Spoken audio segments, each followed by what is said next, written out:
Maxey from outside. Sixers lead, courtesy of Tyrese Maxey. Hit deep to left field. Going back is LoCastro. It is gone!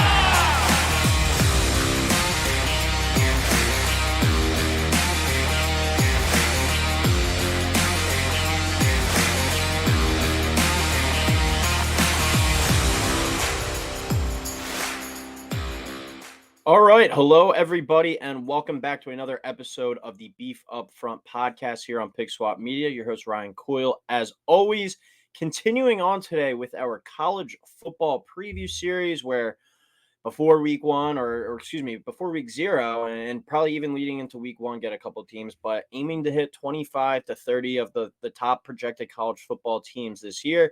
Today is episode 5. So far, we've hit on Penn State, Colorado, Nebraska, and even Memphis. Today, we take our first dive into the SEC and a team that is projected right up there at the top. One of the national title favorites, one of the SEC favorites, obviously, and a team that should be double-digit wins or bust. I think that's kind of the mindset down in Baton Rouge, Louisiana this year. And today's episode will be on the LSU Tigers heading into year 3 under Brian Kelly. 20-7 in year 1 and year 2 combined under Kelly. 186-69 is Kelly's career record as a college head coach. Obviously, a very successful background at Notre Dame and Cincinnati. Now comes over for the SEC Challenge at LSU. And, aspirations are high. Stakes are high. It's a team that back in 2019 won the national title, arguably the best college football team of all time with Justin Jefferson, Joe Burrow, Jamar Chase, all those guys. That was a pretty crazy squad, and they kind of fallen down a little bit. Edo leaves. Brian Kelly not competing for national titles yet, but I think it's coming with the way that they recruit, the way that they've shown the ability to develop players. With what Jayden Daniels did last year, coming from a solid quarterback at Arizona State, transferring to LSU, and then blossoming into the best player in college football last year, winning the Heisman. And Brian Kelly's track record, he's a damn good football coach. You give him these unlimited resources that he probably has here at LSU, and he's going to be competing for national titles. Whether it's a 9-10 win season this year, and that makes people upset if they don't, make the playoffs or make the SEC title game or win the SEC. That it goes to be said about the fan base and just kind of their expectations for him. But I think a 9-3, 10-2 year this year sets him up really good for a potential strong year 4. But Brian Kelly found this stat earlier. Very interested by it. Longest active streak amongst FBS coaches of winning 10 or more games in a season. He's done that for 7 consecutive seasons. So not really a guy that you want to run out of town, especially if you just kind of want stability. Edo had that great year, obviously, but other than that, not a very stable team. Les Miles at the tail end of that wasn't very stable either. So you get stability, you get like pretty much a guaranteed 10 wins here with Brian Kelly each and every year. I think most teams are going to sign up for that, and 10 wins this year should get this team definitely into the college football playoff there out of the SEC. When we go back and recap the 2023 season for this LSU squad, a 10-3 record, won their bowl game against Wisconsin. They dropped games to Florida State, Ole Miss, and Alabama. So arguably the 3 best teams that they played all year, they fell short to. But complete opposites on the offensive and defensive side of the ball. Offense, a historic group, one of the better groups we've seen in recent college football memory. Defense, especially for LSU standards, terrible, super down year.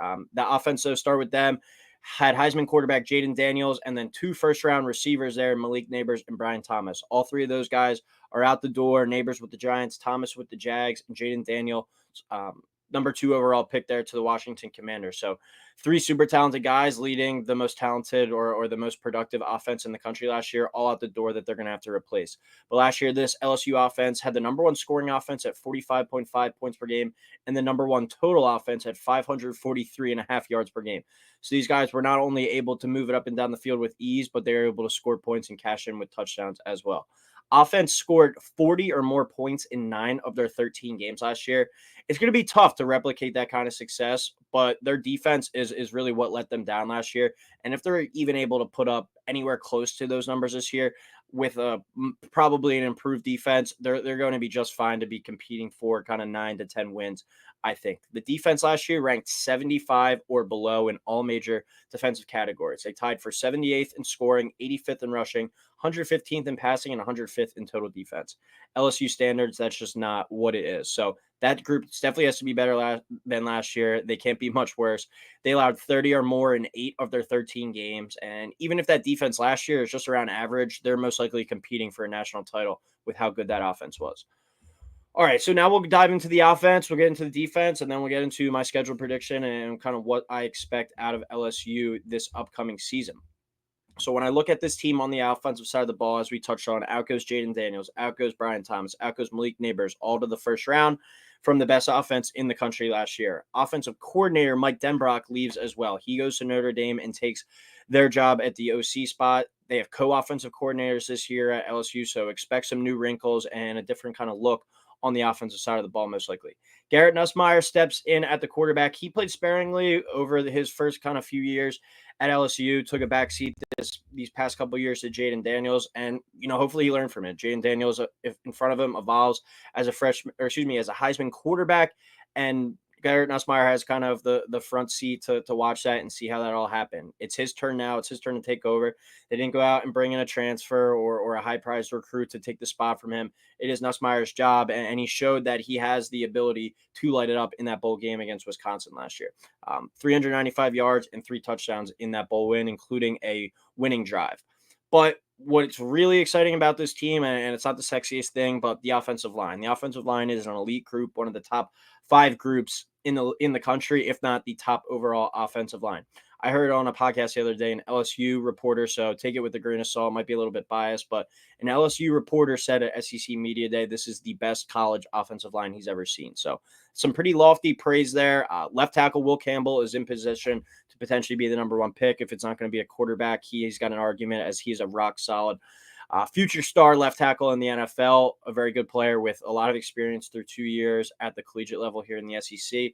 Now he steps into the spotlight as most likely the number 1 overall offensive lineman off the board, even maybe the number 1 overall player off the board next year. And then on the offensive line as well, they return both their right guard and their left guard and the right tackle. They are working in a new center, but 4 of the 5 starting offensive linemen from last year return. That's big. Kyron Lacey will be the new number 1 receiver for LSU. LSU, as we know, has been churning out guys for years now. Jamar Chase, Justin Jefferson, Odell, last year with Brian Thomas and Malik Neighbors. Kyron Lacey is the new number 1 receiver there for LSU.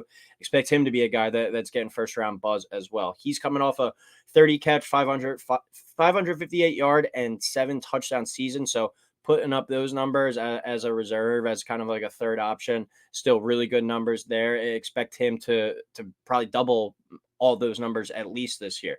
But between Malik Neighbors and Brian Thomas last year, they accounted for over 150 catches, 2,700 yards, and 31 receiving touchdowns. So that's a lot of production that is up for grabs, and that guys like Kyron Lacey are going to have to step up and kind of pick up the slack for it, and especially with Nussmeier playing quarterback as well. It's going to be an adjustment period with no more Daniels there, but he's a very talented passer. He might be a better overall passer. Jayden Daniels obviously added the rushing element, but a very good passer there, Nussmeier, that is capable of going out there and putting up some really strong numbers as well.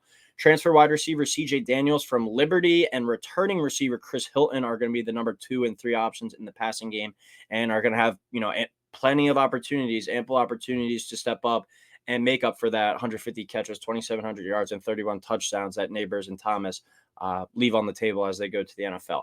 Running back, though, is a bit of a question for this team, and that's interesting because LSU, I always think, is churning out good running backs, whether it's college players to have they really amounted to that much in the NFL. Debatable, but Leonard Fournette, Darius Geis, he had his off-the-field issues, but a really damn good college running back. Clyde Edwards-Helaire, another really good running back. This is a program that has had a good tradition and lineage of churning out good running backs. So it's kind of weird not to have a dynamic guy there. It's a bit of a question mark, but it's looking like Josh Williams, who averaged 5.2 yards per carry and 5 touchdowns last year, will be the first guy in line. This looks like it's going to be a pass-first offense, but expect the rushing game to be just fine, I think, as well. With that offensive line, as good of a group that they have in front of them, whoever they kind of stick back there at running back, and it's not like this is Vanderbilt. This is LSU. They might just have a guy that is ready to kind of burst onto the scene and break out. When we go to the defense now, this is what really held this team back last year and was what kept them out of the playoff, kept them out of competing for the SEC title. When I think LSU, historically, like I was just talking about, like really good running backs, I think of really good receivers they've been having in recent years, but historically, I think defense with the squad. Those fist fights that they had with Alabama back in the day, with those low scoring battles, all the great DBs they've put out between Derek Stingley, Patrick Peterson, Tyrann Mathieu, so many great defensive backs. Last year, this defense really struggled, was terrible. They allowed 28.8 points per game, allowed 30 or more in 8 of their 13 games. So a team that I think historically has prided itself on the defensive side of the ball. That defense was a laughing stock last year. It was embarrassing. Like pretty much every LSU game, you might as well have just bet the over because you knew the offense was going to put up points and you knew the defense wasn't going to be able to stop anyone. Tackling, from what I've read and listened to, was their biggest issue last year. And they ranked 115th in the country against the pass for a team that I said is really kind of known as DBU. That's a major kind of laughing stock and, a hit to their pride. I expect that to be a lot better this year. Did some calculating on the percentages. Bottom 85% of all FBS defenses they were against the pass last year. So just a terrible, terrible season on that side of the ball. Pretty much fired their entire defensive staff. They bring in a new defensive coordinator as Matt House was let go, and they bring in Blake Baker. He takes over this group, and quite frankly, they couldn't be worse. And they really held LSU back from winning the SEC. So you get this group up to marginal average, and the offense takes. I definitely expect the offense to take a step back, but if they don't take a major step back and you kind of just even these two things out, this team should be in position to win each and every game that they step on the field. Against the 4 ranked teams that LSU played last year, just to give into perspective how bad the defense was, they allowed 45.3 points per game and they went 1-3. So that just goes to show you how poor the defense was and how much it held that team back. The defense has to be better. Even if the offense does put up historic numbers again this year, it has to be better for them to reach these goals, or people are going to be coming for Brian Kelly's head. Harold Perkins is definitely the name to watch on the defensive side of the ball. A stud as a freshman, was an All-American, but they moved him around a lot. They haven't really found like a true home for him. Is he going to play inside backer? Is he going to play outside rusher? It sounds like he's going to be kind of a chess piece moving all around. He can do it, but it might just be better to find him a home and suit him, whether it's inside backer or rusher. He's really light to be a rusher from what I heard and looking at his measurables.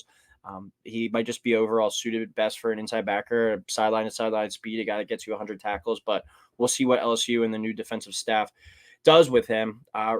But that does remain to be seen and is going to be one of the major deciding factors on how they do this season. But along with Perkins, the defense returns 5 other starters, including Greg Penn III. He was their second leading tackler last year with 89 tackles. Outside of that, for a defense that was that poor last year, a lot of jobs are up for grabs. Like I said, 5 other projected starters outside of Perkins, 4 if you're including Greg Penn III. But no one's job is really safe when your defense is allowing 28.8 points per game, ranking 115th against the pass, and allowing 45.3 points per game to a 2-year ranked opponents, leading to a 1-3 record.